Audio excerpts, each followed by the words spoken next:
Hey, welcome to part 5 of this series on irony as your superpower. I'll start here by tying together some of the ideas we've covered so far. In part 1, I talked about the active ingredients in the Kool-Aid drunk by cultists and know-it-alls of any stripe. The loaded, load-bearing, loosely defined last words. In part 2, I offered a way to think our way out of the free will debate by exploring what we are from the origins of life, selves struggling for our own existence. In part 3, I zoomed into what it feels like to be a human struggling for your own existence, with feelings and language, and thus what any of us humans would want, last word language, that would free us from the struggle, granting us absolute freedom to exercise our will, to follow our impulses unencumbered and unthwarted by anything or anyone in our way. Then in part 4, I said there was a problem with last words, the last word paradox. Words make us crave last words that further words make impossible. I posed the question, where do you get off? Where does one get off what we could call the Tower of Squabble? Arguments about arguments about arguments about arguments. Last words critiquing last words, critiquing last words, critiquing last words. How do you think we should deal with the last word paradox? Tying it all together, here I'll start by highlighting a term I've touched on a few times. WTF, Wildcard Trumpcard formula. Wildcard means I can do whatever I want. Trumpcard means whatever I do won't be thwarted. Nothing can stop me because I can trump or beat anything that challenges me. Wildcard means I'm free. Trumpcard means I'm safe. My liberty and no resistance. The ability to do what I want and not have to worry that it'll get me in trouble. That, I'll argue, is what any of us would want. And not just humans. Anyone struggling for its own existence would want absolute freedom and absolute safety. Not that a bacterium or a tree feels or could put it into thoughts and words, but no more struggle for existence, safety to do whatever our impulses desire. That's the WTF, Wildcard Trumpcard formula that any organism would want. Now, if you say, not me, maybe not. Maybe you've got an active conscience that keeps you wanting to feel good about yourself, in which case you're my kind of person, someone who wants to not overindulge and take more than they should. In a word, someone who self-regulates. Still, if you think you're an exception from this living craving for freedom and safety, that such egotism is beneath you, I'll argue that's not a very effective place to start on self-regulation. It's like saying you don't have an appetite to control. I hope you'll at least visit with me the idea that the Wildcard Trumpcard formula is a living appetite, what the struggle for existence would mean for all of us. We'd prefer less struggle and more existence, more freedom to exert our will. And what are we up against in our struggle? An iffy universe where ironic shit happens, where you can make a great bet that turns out disastrously, where there are no guarantees. My definition of romance is the dream of happily ever after, safe and free forevermore, a dream that lives in all of us and cannot be met by reality. In this and the next video, I'll describe 2 popular places that people get off. Places where people make a bid for that Wildcard Trumpcard formula dream coming true for them. The first, which I'll call skeptical or cynical hypocrisy, uses a wild card to claim a trump card. The second, which I'll call romantic or fundamentalist hypocrisy, uses a trump card to claim a wild card. We'll get to that one in the next part. Now, I hope you're tracking this trip down a hall or maze of mirrors, the last word paradox, and I hope you're keeping an eye on me as I guide it. Here's a test to see if you are. I talk about hypocrisy a lot, as if it's a bad thing, though I haven't explained why. Perhaps you think it's a bad thing too, so it doesn't occur to you to distrust me when I use it as a loaded, load-bearing, loosely defined last word. But you should distrust me. If I say don't be a hypocrite, hypocrites are beneath me, I don't treat them with the same respect I treat decent people like me, I'm getting off on a last word that shouldn't be trusted. I'll have more to say about hypocrisy in part 7, and the ironic alternative to both of these two popular hypocritical places people get off. The first one being the cynical or skeptical hypocrisy I'll be describing here. The second one being the romantic or fundamentalist hypocrisy that I'll be describing in the next part, in part 6. And one last word before getting into cynical or skeptical hypocrisy. This is a hall of mirrors.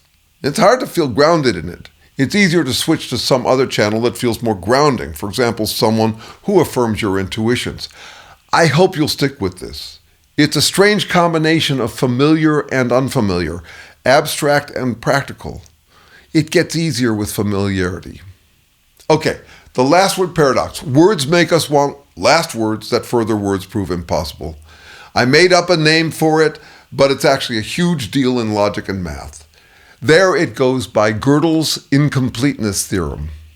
Here's a video I made, a conversation between God and a woman who wants some guidance. It's designed to give you an intuitive feel of Gödel's incompleteness theorem. Meanwhile, where do you get off? What do you do about the last word paradox? One temptation is to say, don't get off anywhere. Reality's a wild card. Who knows what anything means? So always stay open-minded and skeptical. Since any last word could be wrong, there's no knowing what's right and wrong. Maybe there's no such thing as right and wrong. Maybe it's all good or bad or meaningless.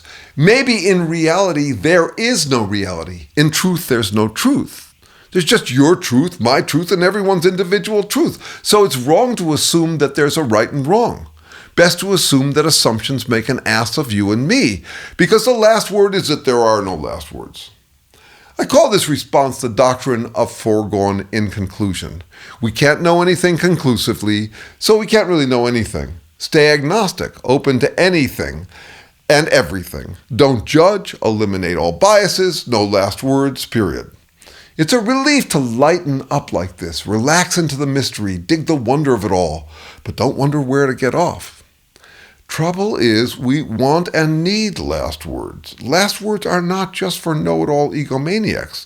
They're how we decide what we are, what we're good for, what's important, what we should do, where we should commit. We couldn't possibly survive without last word assumptions.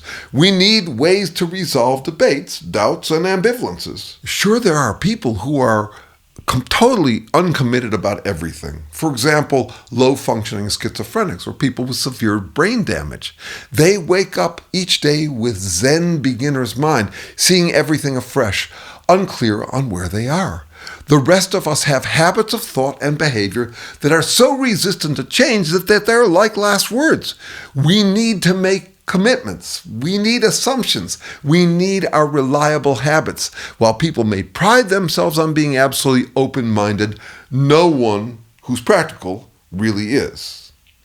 If we all have our closed-minded convictions, commitments, habits, and biases, what does it get you to claim that you're completely open-minded? Well, you get to pretend you're above it all. You can top anyone's last word with a generic, dismissive, who knows, or you don't know that for sure.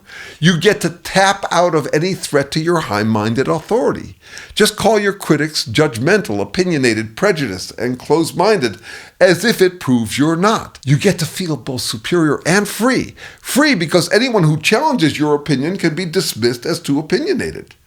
I posted this video last week in which I parodied this anti-bias bias, drawing a parallel between MAGA and some strains of spirituality that lean into the doctrine of foregone inconclusions, safety, and freedom.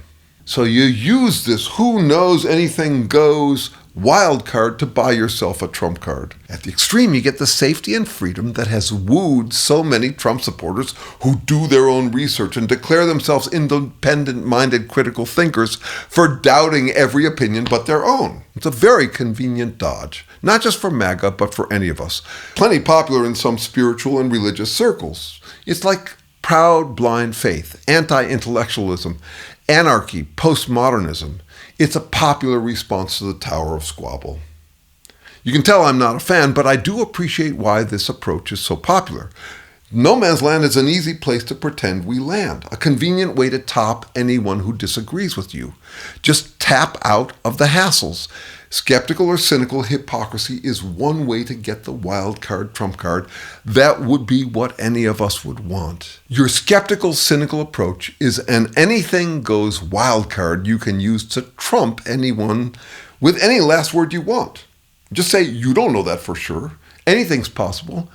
You don't know that I'm wrong. I could be right, therefore I am, so you should just shut up. The whole tower of squabble is beneath you. Hate? That just proves that morality is bullshit, and everyone's a hypocrite. Life's a joke, a meaningless game. We win by being the more skillful hypocrite. So sure, moralize at others to get them to do what you want, but don't take morality seriously yourself. It's just a rat's nest of confusing, useless nonsense. Claim you're skeptical, but apply your skepticism selectively to the argument you don't like.